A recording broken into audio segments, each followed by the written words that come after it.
There's 104 days of summer vacation, and school comes along just to end it. So the annual problem for our generation is finding a good way to spend it. Phineas and Ferb, the timeless rendition of the struggle faced by school children year after year. Two boys facing the annual problem for our generation. Dun, dun, dun! Summer vacation. Summer is dreaded year after year by students and teachers alike. Why do we force our children to leave their beloved schools, their friends, and all the activities and academics that they love so much? Tonight, we will be discussing how, why, and what we can do to eliminate this epidemic. I'm Erin Rodgers, and this is Wave News. First tonight, we will be speaking with Mr. Don Fry, a distinguished 9th grade English teacher at Pleasant Valley High School. Mr. Fry, thank you for being with us today. Well, thank you for having me. I really like this opportunity to be able to share all my wisdom and knowledge and sort of put my brain out there for other people to tap. Yes, would you please share some of that wisdom with us? How do breaks from school affect your life? Well, in a negative way, because it makes me leave school. And I like to be at school. Yes. I don't like to be at home. No. I have to cook for my wife. I have to do laundry. I have to deal with the kids. I have to clean. I mean, really, the best thing in the world is to be at school. I hate breaks, and in fact, they're a deterrent in my life. What about from a teacher's standpoint? How do you feel breaks affect the quality of a student's education? Oh, it's terrible. I think students have these breaks that are built in, summertime, spring break, Christmas break, even passing time. I mean, I read a study somewhere that every summer break, students lose 2 to 3 months of knowledge. So why have summer? And in fact, even when the bell rings, or they go to the bathroom and they leave the classroom, they come back stupider than they were when they left. So no breaks, no breaks. Now, how do you feel about the students' personal lives? How do breaks affect them? Oh, gee. I mean, I always hear students complaining about they have nothing to do outside of school at home. And they're trying to fill their time with video games, or drugs, or sex, or these things that really are detrimental to their life. And, you know, some kids who are lucky enough to play extracurriculars, I hear them complain about all the things they have to do too with sports and music and that kind of thing. So really, school 24/7 all the time. No breaks, because their lives are meaningless without school. Breaks are bad. I'm here with Olivia Christensen, a 16-year-old student from West Des Moines Valley High School.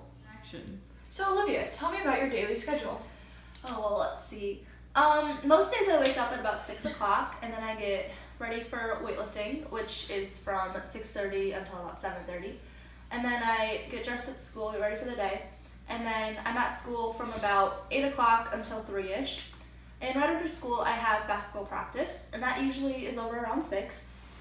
And then I go home, get some food real quick. And then most nights I go to work. I work at Subway.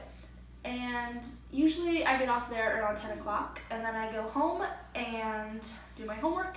And most nights I'm usually able to get in bed by about 12, so that's pretty good. Wow, that just sounds like a lot of fun. How did you get involved in all of this?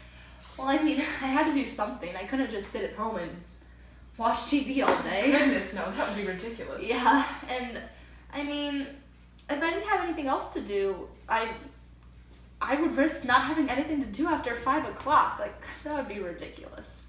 So now, Olivia, do you enjoy doing these things, or is it just something to do? Well, I don't know. I mean, I guess they're not my favorite things to do. After all, I do go to school. Nothing can compete with that. Of course. But, I don't know. I guess it's just something to do. Something to keep me busy. Well, now, how do you feel about weekends? What do you think of those? Weekends, they are the worst, let me tell you. Usually on Saturdays we have basketball practice, or a basketball game if we're lucky. Those take up more time. And then Sunday mornings my family goes to church. But other than that, I usually don't have anything to do. They're horrible.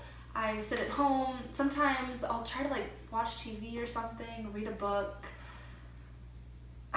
Goodness. I can It's only horrible. imagine. I can only imagine. Gosh, it's... Well, thank you, Olivia, for telling us about that traumatic experience. Next, we'll be talking with Dr. Jane Melhart to get her opinion on the issue. Hello, Dr. Melhart. Thank you for meeting with us No today. problem. It's my pleasure. So, In your opinion, do you agree that these breaks are hurting our society? Oh my goodness, of course. Where do I even start? Kids lose half of the knowledge they apparently learn in school. So then why do these breaks occur? It's a funny story, really, and it all has to do with this illusion that many minds years ago have come up with. They believed that kids need time to run outside and play and use their minds for fun and imaginative things. Isn't that crazy? Oh my goodness, fun and imagination, who would have thought?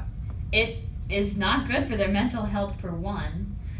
They should be using their minds to study science, mathematics, English, and logically think, not make up these games about fairies and pirates. I would know. I could not agree more. So how do you suggest we combat these problems? No breaks at all. It's bad for their minds. They retain none of the information that they were supposed to have learned. School 24/7.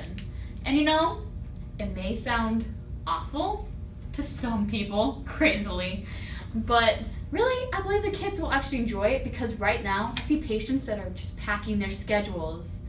I mean, school is the only thing they have to do. This is helping them as much as it's helping us. It's benefiting everyone. So there you have it, folks. Doctor's orders, no breaks whatsoever. Students today thrive for school, wishing only to further their education. However, this request is often denied by breaks and lack of homework. Today we discovered that school is an absolute necessity for students everywhere. Students are forced to leave their schools every day to return to their homes to misery and boredom. The solution? Get rid of breaks and add more homework. That's all the time we have for today on Wave News. I'm Erin Rodgers. Now to Clay Matthews with the Packers game. Let's go Green Bay!